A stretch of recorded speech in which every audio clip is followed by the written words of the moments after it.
ഞാൻ ഇടുക്കിയിലെ ഉപ്പുതോട് പള്ളിയുടെ സമീപത്തുള്ള കൃഷിയിടത്തിലാണ്. നമസ്കാരം. നമസ്കാരം സാറേ. ഞാൻ പോലിലെ പുതിയ കൈക്കാരനാണ്. 1 മാസമുള്ള ചാർജ് എടുത്തിട്ട് ജാതിയാണ് മെയിനായിട്ടും കൃഷിയായിട്ടുള്ളത്. അപ്പം ഇമ്മാനുവൽ ആര്യപ്പള്ളി അച്ഛൻ്റെ കാലത്താണ് ജാതി വെച്ചിരുന്നത്. ഇവിടെ എത്ര നാളായിട്ടുണ്ടാവും? ഒരു 90-93 കാലഘട്ടത്തിലാണ്. ശരി, 90-93 കാലഘട്ടത്തിൽ വെച്ചു അല്ലേ? ആ കാലഘട്ടത്തിൽ ഉപ്പോളിന്റെ അച്ഛൻ കൊണ്ടുവന്ന് തൈ കൊടുത്ത് ഒത്തിരി പേർക്ക് ജാതിയുണ്ട്. അപ്പോൾ ഏതാണ്ട് 3 പതിറ്റാണ്ട് കാലമായിട്ടുണ്ട് ഇവിടെ ജാതി കൃഷി ആരംഭിച്ചിട്ട്. അപ്പോൾ എന്തായാലും ധാരാളം ജാതി മരങ്ങൾ. എത്ര ജാതി മരങ്ങളുണ്ട്? 100-നടുത്തുണ്ട്. 100-നടുത്ത് ജാതി മരങ്ങളുണ്ട്. എല്ലാവർക്കും നമസ്കാരം. ഞാൻ ഇടുക്കി ജില്ലയിലെ ഉപ്പുതോട് പള്ളിയുടെ കൃഷിയിടത്തിലേക്കാണ് എത്തിയിട്ടുള്ളത്. ജാതി കൃഷിയാൽ സമൃദ്ധമാണ് ഈ കൃഷിയിടം. ഇവിടുത്തെ കൈക്കാരൻ ബിജു ജോസഫ് നമ്മോടൊപ്പം. നമസ്കാരം. നമസ്കാരം. ഇവിടെ ജാതിയാണോ പ്രധാനപ്പെട്ട വരുമാനം? ജാതിയുണ്ട്, മെയിനായിട്ടും ജാതിയാണ് കൂടുതലുള്ളത്. എത്ര ജാതി മരങ്ങളുണ്ട് ഇവിടെ? ഒരു 100 മിച്ചമുണ്ട്. ഉണ്ട്. ഒരു 90-93 കാലഘട്ടത്തില് ഫാദർ ഇമ്മാനുവൽ ആര്യപ്പള്ളി അച്ഛൻ്റെ കാലത്ത് വെച്ചാണ് ജാതി. വലിയ ജാതിയൊക്കെയാണ്. ശരി. അപ്പോൾ ഏതാണ്ട് 25-30 വർഷമായിട്ടുണ്ടല്ലേ? 30 വർഷത്തിന് മുകളിലായി. 90-93 കാലഘട്ടത്തിലായിരുന്നു അച്ഛൻ ഇവിടെ ഉണ്ടായിരുന്നത്. ഇത് എല്ലാം ഒരേ ഇനം ജാതിയാണോ? പല സൈസ് ഉണ്ട്. അത് നല്ല ചായയാണ്. ഇപ്പൊ ഇതിന്റെ ഒരു പ്രത്യേകത ഞാൻ കാണുന്നത് വളരെ മനോഹരമായിട്ട് ജാതിയുടെ ചോടൊക്കെ തെളിച്ചിട്ടിരിക്കുന്നു. ഫാം ഫ്രണ്ട്സിലെ ജോലിക്കാരുണ്ട് ഇവിടെ. ഓ ശരി, അവരാണോ ചെയ്യുന്നത്? അവരൊക്കെ ചെയ്യുന്നത്. അപ്പം മണിക്കൂറിന് അവർക്ക് കൂലി കൊടുക്കുന്നത്. 2 മണിക്കൂർ ആവുന്നുണ്ടെങ്കിൽ അതിനനുസരിച്ച് കൂലി കൊടുക്കുന്നു.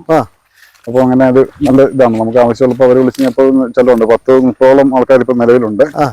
അപ്പം പല സ്ഥലത്തായിട്ട് പണിക്ക് പോകുന്നുണ്ട് അവര്. ശരി. അപ്പൊ അവരാണ് ഇതെല്ലാം വൃത്തിയാക്കിയിട്ടുള്ളത്. അതെ അതെ.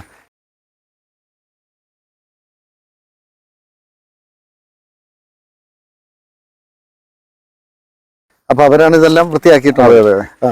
ഇനി നമുക്ക് ഈ ജാതി കൃഷിയിലേക്ക് വരുമ്പോൾ താങ്കൾ ഒരു കർഷകനാണ് തോന്നുന്നല്ലേ? അപ്പൊ എന്തൊക്കെ കാര്യങ്ങളാണ് ബിജു ശ്രദ്ധിക്കേണ്ടത് ജാതി കൃഷിയായിട്ട് ബന്ധപ്പെട്ട്? അതിക്ക് ഇപ്പം ഈ മഴക്കാലം വന്ന് പത്രി ചൂട് കളിച്ചിട്ടില്ലെങ്കിൽ പത്രി കാണില്ല.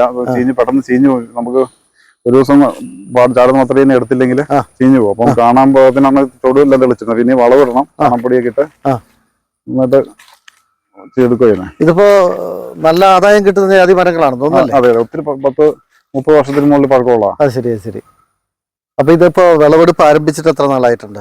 ഒരു ഏപ്രിൽ മെയ് തൊട്ട് തുടങ്ങിയാണ്. മഴക്കാലമായപ്പോഴത്തേനാണ് ഇത് ഉണങ്ങാനൊക്കെ ഒരു ബുദ്ധിമുട്ട് വന്നത്. പ്രത്യേകിച്ചും ഈ ജാതിയുടെ വിളവെടുപ്പ് സീസൺ ആകുമ്പോഴേക്കും മഴക്കാലം ആകും. അതെ അതെ. ഇത് പൊട്ടി വന്ന പത്രിയാണ്. അത് വലിയ ജാതിയിൽ നന്നായിട്ട് ഉണ്ടാകുന്നുണ്ട്. ചെറിയ ജാതിയും വെച്ചിട്ടുണ്ട് ഇടയ്ക്കൂടെ. അതെ, നിറച്ച് കായുണ്ടല്ലേ? അതെ അതെ. ചെറിയ കായാണെന്നേ ഉള്ളൂ. അതെ അതെ. നാടൻ ടൈപ്പ് ഉണ്ട്, പല സൈസ് ഉണ്ട്. ആദ്യകാലത്തൊക്കെ കൂടുതൽ നാടനായിരുന്നു തോന്നുന്നു വെച്ചിരുന്നത്. പിന്നെ ബഡ് വെച്ചിട്ടുണ്ട്. പുതിയ തൈകളെല്ലാം വെച്ചേക്കുന്നത് ബഡാണ് വെച്ചേക്കുന്നത്. ഈ കായ എങ്ങനെയുണ്ടെന്ന് കാണട്ടെ. നന്നായിട്ട് ഫ്ലവറൊക്കെ ഉണ്ട്. ഫ്ലവറുണ്ട്. അധികം വലിയ കായല്ല എങ്കിൽ പോലും. അതെ. ആദ്യകാലത്ത് ഒത്തിരി പേര് വെച്ചിട്ടുണ്ട് അമ്മ ആര്യപ്പള്ളി അച്ഛൻ്റെ കാലത്ത്. ശരി. അപ്പൊ പൊടി ജാതി കൃഷി കൊണ്ടുവന്നത്. ജാതി കൃഷി ആര്യപ്പള്ളി അച്ഛനാണ് ഇവിടെ ജാതി കൃഷി. 90-93 കാലഘട്ടത്തിലാണ് ഉപ്പോളിലെ അച്ഛൻ ഉണ്ടായിരുന്നത്. ഇപ്പോ താങ്കളും ജാതി കർഷകനാണോ? ജാതിയുണ്ട്. എനിക്കും വീട്ടിലുണ്ട്. 10-100 ജാതിയുണ്ട്. ഇതിന്റെ എത്ര അകലത്തിലാണ് വെക്കേണ്ടത്? ശരിക്കും ഒരു 30 അടിയൊക്കെ അകലത്തിൽ വെക്കണമെന്ന് പറഞ്ഞു. പക്ഷെ ഉപ്പോളില് വെച്ചേക്കുന്ന അകലം ശരിക്കും കുറവ്, എല്ലായിടത്തും കുറവ്. ഈ വിരിഞ്ഞ് വരണമെന്ന് പറഞ്ഞു ശരിക്കും. ഓ ശരി ശരി. 30 അടി പോലും കുറവാന്നാ പറയുന്നത്. 30 അടി പോലും കുറവാണെന്ന് പറയുന്നത്. പക്ഷെ ഇതൊക്കെ കുറച്ച് അടുത്ത് പോയിട്ടുണ്ട്. കാരണം ഇതിന്റെ വളർച്ച ഒരു ഘട്ടം കഴിയുമ്പോഴേക്കും ഇത് വല്ലാതെ ഇങ്ങനെ കൂട്ടിമുട്ടുന്ന ഒരു അവസ്ഥ. അന്നേരം ഈ വെയിലൊക്കെ ഏറ്റാൽ അതായി കൂടുതൽ ഉണ്ടാവുള്ളൂ എന്നാ പറയുന്നത്. ഇതിന്റെ വളപ്രയോഗം എന്താ ചെയ്യുന്നത്? മെയിനായിട്ടും ചാണകമാണ് ഇടുന്നത്. പിന്നെ രാസവളം കുറച്ചൊക്കെ ഇടാറുണ്ട്. എന്നാലും കൂടുതലും ചാണകം തന്നെയാണ്, ജൈവവളമാണ്. പല തട്ടായിട്ട് തിരിച്ചിട്ടാ ജാതി നട്ടക്കുന്നത്. കാരണം നിരന്നൊരു പ്രദേശമല്ല, കുറച്ച് ഇറക്കമൊക്കെ ഉള്ള ഒരു പ്രദേശം. ഇടവിളയായിട്ട് കൊക്കോയും ഉണ്ടല്ലേ? കൊക്കോയുണ്ട്, തെങ്ങും കൊക്കോ വാഴ എല്ലാം ഉണ്ട്. ഒരു സമ്മിശ്ര കൃഷിയിടമാണ്. അതെ അതെ. പക്ഷെ പ്രധാനമായിട്ട് ജാതിക്കാണ്. തന്നെയാണ്. പിന്നെ റബ്ബർ വെച്ചിട്ടുണ്ട് ആ സൈഡില്. ഓ ശരി. ഇപ്പൊ പല പ്രായത്തിലുള്ള ജാതി മരങ്ങൾ കാണാൻ പറ്റുന്നുണ്ട്. പല ഇനത്തിലുള്ള ജാതി മരങ്ങൾ കാണാൻ പറ്റുന്നുണ്ട്. പണ്ടത്തെ എല്ലാം നാടൻ ടൈപ്പ് ആയിരുന്നു. പിന്നെ ബഡുണ്ട്. ശരി. ഇവിടെ ഇടയ്ക്കൊരു ജാതി മരം മുളച്ചു വന്നേക്കുന്നത്. അത് മുളച്ചു വന്നാണോ? ആൺജാതി ഉണ്ട്. ആൺജാതി ഉണ്ടെങ്കിൽ ശരിക്കും നന്നായിട്ട് കായ്ക്കോളെന്നാ പറയുന്നത്. പരാഗണം നടക്കുള്ളൂ. ഇതൊരു ആൺജാതിയാണ്. ഓ അതെ അല്ലേ? ഇത് ശരി. ആൺജാതി പൂവുണ്ടാവുള്ളൂ. ഇത് ആൺജാതി ഒരെണ്ണം ഉള്ളോ? ഉണ്ട്. ഇതിലൊക്കെ ഉണ്ട്. ഇതെന്തോരം ഉണ്ട് ഈ കൃഷിയിടം മൊത്തം? ഒരു 3 ഏക്കർ അടുത്തുണ്ട്. 3 ഏക്കർ അടുത്തുണ്ട്. ഇതാണ് ഇതിന്റെ പൂവിന് പ്രത്യേകതയുണ്ട്.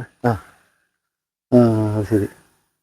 അപ്പോൾ ഇതിങ്ങനെ പൂത്ത് നിൽക്കുന്നു, അപ്പൊ പരാഗണം നടക്കുന്നു, കൂടുതൽ ആദായം മറ്റ് പഞ്ചാതികളിലുണ്ടാവും. ഒരു ആൺജാതിയാന്ന് തോന്നുന്നു. അതെ അതെ, ആൺജാതികൾ ഇടയ്ക്കിടയ്ക്കുണ്ട്. ഉണ്ടെങ്കിൽ ഇച്ചിരി ആദായം നന്നായിട്ട് കിട്ടുമെന്നാണ് പറഞ്ഞത്. അപ്പൊ ഇതിന്റെ വിളവെടുപ്പ് എല്ലാം കുറെ കഴിഞ്ഞു അല്ലേ? കഴിഞ്ഞു. അത് ശരി. ഉപ്പുതോട് പള്ളിയുടെ അരികിലേക്ക് വരുമ്പോൾ ഇവിടുത്തെ ഒരു പ്രധാന വരുമാന മാർഗമായിട്ട് ജാതി കൃഷി മാറിയിട്ടുണ്ടല്ലേ? അതെ അതെ. പിന്നെ മറ്റൊരു പ്രത്യേകത ഞാൻ കാണുന്നത് പല സീസണിലാണ് ഇത് കായ്ക്കുന്നത് അല്ലേ? അതെ, അടുത്ത പൊടി ചെറിയ കായകൾ ഉണ്ടായി വരുന്നുണ്ട്. ചെറിയ കായുണ്ട്, അതിന്റെ ഇപ്പം പൂത്ത് തുടങ്ങിയിട്ടുണ്ട്. ഇതുണ്ട്, പുതിയ മുട്ടുകൾ വരുന്നുണ്ട്. അപ്പൊ കായ്കള്, മൊട്ടുകള്, പൂക്കള് ഒക്കെ ഉണ്ട്. അപ്പൊ പല സീസണിലും നമുക്ക് ഇതിന്റെ കിട്ടുന്നത്. ഇപ്പൊ നമ്മൾ പള്ളിയുടെ മുന്നിലേക്ക് എത്തിക്കഴിഞ്ഞു അല്ലേ? അപ്പൊ ഉപ്പുതോട് പള്ളിയുടെ ചുറ്റുവട്ടത്തിൽ നോക്കി കഴിയുമ്പോൾ ജാതി കൃഷിയുടെ, ഇപ്പൊ ഇങ്ങോട്ട് നിൽക്കുമ്പോൾ റബ്ബർ കൃഷിയിടത്തിൽ തന്നെ ജാതി നിൽക്കുന്നുണ്ട്. നല്ലപോലെ കാഴ്ച നിൽക്കുന്ന ഒരു ജാതി മരം കാണുന്നുണ്ട്. അപ്പൊ ഇത് തൊഴിലാളികളുടെ ആവശ്യമുണ്ടല്ലോ ഇതെല്ലാം പൊറുക്കിയെടുക്കാനൊക്കെ. ചേച്ചിമാരാണ് ചെയ്യുന്നത്. ഫാം ഫ്രണ്ട്സ് അല്ലേ? Farm friends. അത് മണിക്കൂറിന് 1 മണിക്കൂർ പണിതെടുത്ത് കഴിഞ്ഞാൽ 1 മണിക്കൂറിനനുസരിച്ചാണ് കൂലി. നമ്മൾ 10-30 ആൾക്കാരുണ്ട്. അത് നമുക്ക് ഏത് സ്ഥലത്തും കിട്ടും. അപ്പോൾ ഉപ്പുതോട് പള്ളിയുടെ ചുറ്റുവട്ടത്തിലേക്ക് വരുമ്പോൾ ജാതി കൃഷിയുടെ അതിമനോഹരമായ കാഴ്ചകളാണ് നമ്മൾ കണ്ടത്. തീർച്ചയായിട്ടും ഒരു പള്ളി എന്ന് പറയുന്നത് താമസത്തിലുള്ള പള്ളിയാണ്. തൊഴിലാളി മധ്യസ്ഥനായ അത് ശരി, ഔസേപ്പിതാവിന്റെ നാമധേയത്തിലുള്ള പള്ളിയാണെന്നൊരു പ്രത്യേകതയുണ്ട്. തൊഴിലാളികളുടെ മധ്യസ്ഥനാണ് അല്ലേ? അപ്പൊ എന്തായാലും ഒരുപാട് സന്തോഷം. കാരണം ഇതൊരു മാതൃകയാണ്. ഒരു കാർഷിക ഗ്രാമത്തിൽ അവിടുത്തെ പള്ളിയുടെ ചുറ്റുവട്ടത്തിൽ കൃഷിയുണ്ടെന്നുള്ളത് മറ്റ് അനുകരണീയമായിട്ടുള്ളൊരു കാര്യമാണ്. ഇവിടെ എല്ലാത്തരം വിളകളുമുണ്ട്. റബ്ബറുണ്ട്, ജാതിയുണ്ട്, കാപ്പിയുണ്ട്, കൊക്കോയുണ്ട്, കുരുമുളകുണ്ട്, ഭക്ഷ്യവിളകളുണ്ട്, വാഴ ഉൾപ്പെടെയുള്ള വിളകളുണ്ട്, തെങ്ങുണ്ട്, കമുകുണ്ട്, എല്ലാം ഉണ്ട്. മനോഹര കാഴ്ചകളാണ് കൈക്കാരൻ ബിജു ജോസഫ് നമുക്കായിട്ട് ഇത്രയും നേരം പങ്കുവച്ചത്.